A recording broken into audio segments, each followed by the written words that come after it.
Hey folks, welcome back to the channel. Today we are on page 7 of Essential Elements.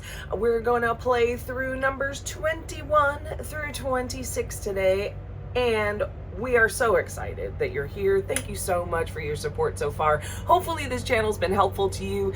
If it has, head over to www.lexithetrumpeter.shop, buy me a coffee, or schedule a live lesson. All of those things are available over there, and I would be happy to work with you and help you get your chops together. In the meantime, I'm gonna spill my coffee and I'm going to start my metronome to play number 21 in the Essential Elements book called The Whole Thing. We do have a repeat, and we've got some nice breath marks, so make sure you follow along and breathe in the right places. Here we go. 1, 2, number 21.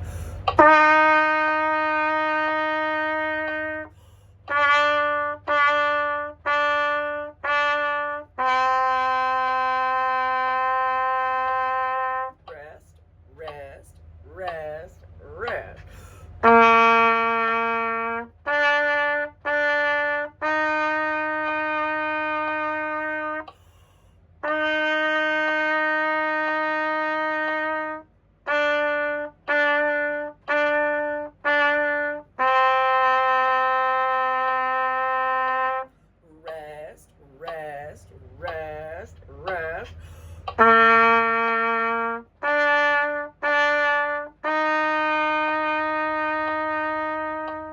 Excellent, y'all. And if you caught on to that whole rest thing without me explaining it, bonus points to you. Gold star. So just like a half rest takes up half a measure of 4/4 time, a whole rest takes up the whole measure in 4/4 time. We're going to use that a lot as we continue to read music in this book and beyond. And so let's jump down to number 22. Now here's a fun thing about number 22 is it is a duet. And a duet is a small piece of music that is meant to be played by two people. Well, you're a person, I think. I'm a person. I know. And we can play this together.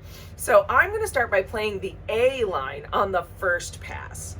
And then you can play either the A line along with me to learn it, or you could play the B line on the first pass and make it a real duet. If you wanted, then we can switch parts, because on the second pass, I'm going to play the B line so that you could learn the B line with me, or you can play the A line and make it a real duet. So we're going to speed up our metronome just a little bit. We're usually at 60 beats per minute. Let's do this at 80 beats per minute just because it's fun and it's more musical if it's just a little quicker. So it'll also give us a chance to use that ta-ta-ta-ta-ta articulation we've been working on. If your notes are coming out a little fuzzy, make sure you're really smacking your tongue into the back of your teeth a little bit. And moving air. We always want to fuel the trumpet with good air. And again, if you would like a little bit of extra help on that, head over to my website and book a lesson with me. I would be happy to help. In the meantime, let's do number 22, split decision. I'm going to play the A line on the first pass and the B line on the second pass. Let's go. 1, 2, ready, go.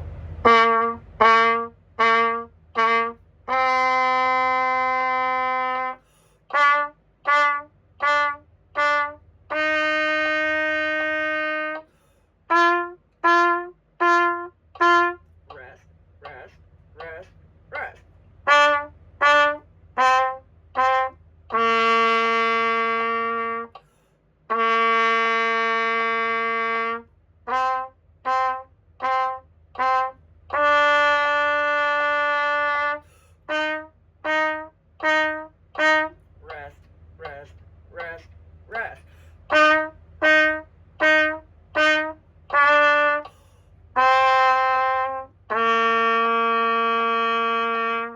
All right, that was a challenge because that is the longest exercise we've played yet.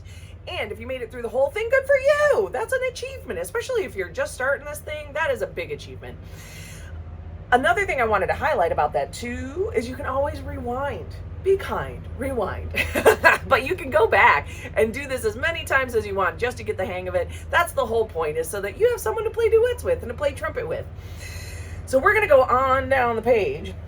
we're going to start talking about a key signature. And a key signature tells us sort of what's going on in the music and what we should be thinking about in terms of changing our notes to fit in a certain key. And so you'll see a lot of different things in a key signature. You'll see sharps, you'll see flats, and sometimes you'll see a lot of them, and sometimes you won't see very many at all.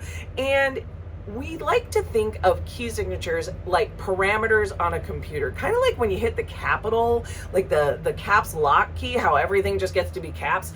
Well, it just tells the computer that, like, hey, when I hit this key, everything is capitalized. Key signatures work the same way, except that there's a lot more changes we can make. So if there's one sharp on the F line, for instance, that means that anything that happens on an F line is going to be a sharp. Or if there's one flat on the B line, for instance, that means that anything that happens on a B line, space, whatever, that's going to be flat. So we don't have any key signature considerations here just yet, but we do have a treble clef, and that's where we're going to live mainly as trumpet players. We don't ever have to really worry about any of the tenor clef, alto clef kind of silliness, just the treble clef.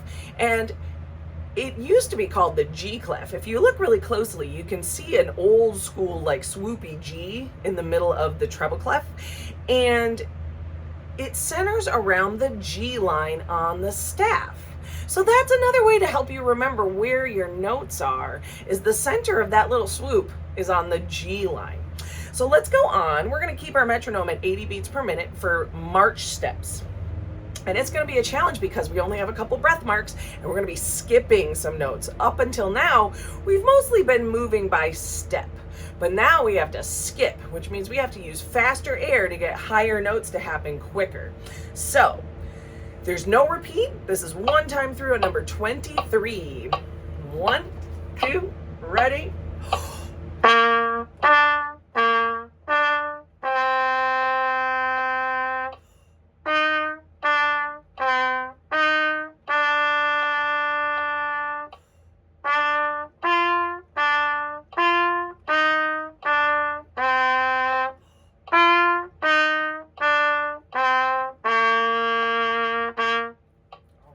That was pretty quick. I hope you guys were able to keep up. And if you weren't, that's okay. You can always go back and rewind and do it again. So on number 24, if we were using this book with a big old class of people, which I hope you get to do someday, there are other sections in a band, like the percussion section or the woodwind section, and they do different jobs. And if we were to play 24, you would hear those other things. On number 24 in the book, it's cued. It's written in little tiny letters to tell you what's going on. And we see musical cues all the time in sheet music when we play in bands.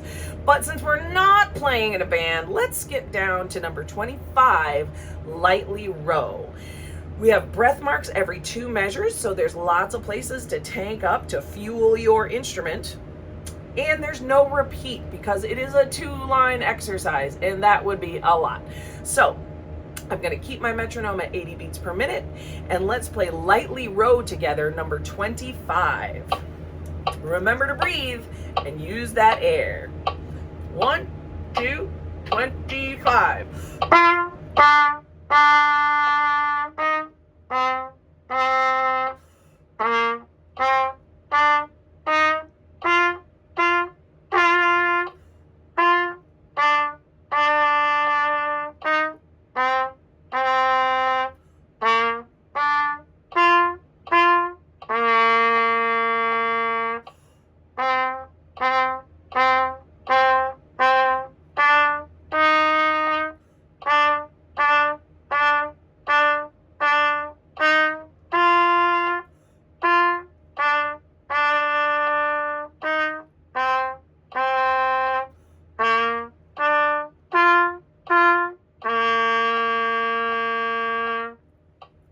Make it to the end?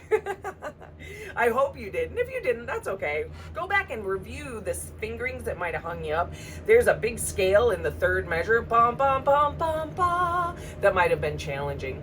But in the meantime, let's jump down to the essential elements quiz. Now, what they want you to do is draw in the bar lines, meaning the measure lines. So we're going to count every 4 beats and put a vertical line there in your book if you haven't done that already. So for those of you doing this for the very first time. We're going to talk through it.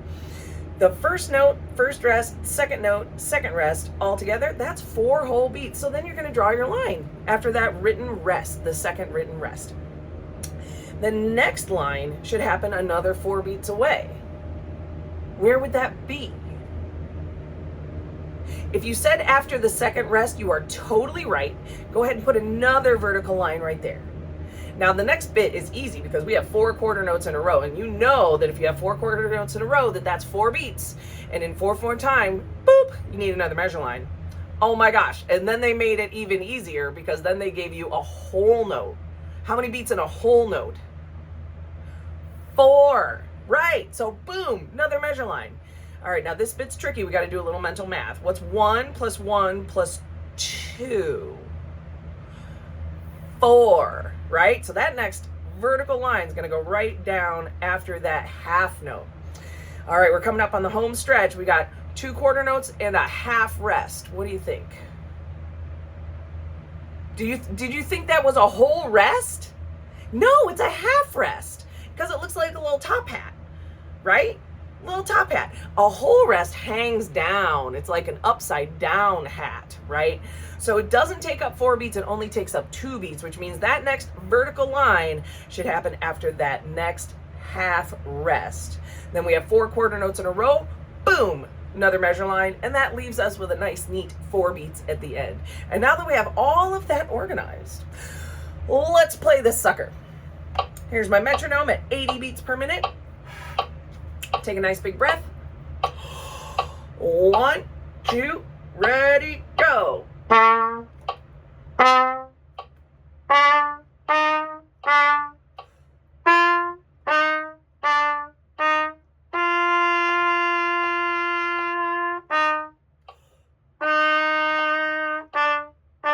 Rest, rest. Repeat.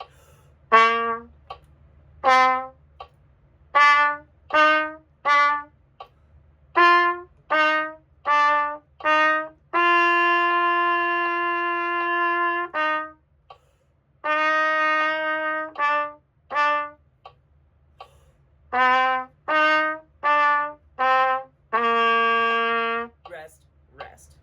Man, that was a lot of information today. Thank you so much for hanging out. And again, if you would like to take some lessons or at least, hang out with me for a little while, or if you're just somebody who's scrolling and you're like, wow, this is really cool, head over to www.lexithettrumpeter.shop. You can buy me a coffee if you're not a trumpet player, or if you are a trumpet player and you would like to sign up for lessons, go ahead and grab a lesson package.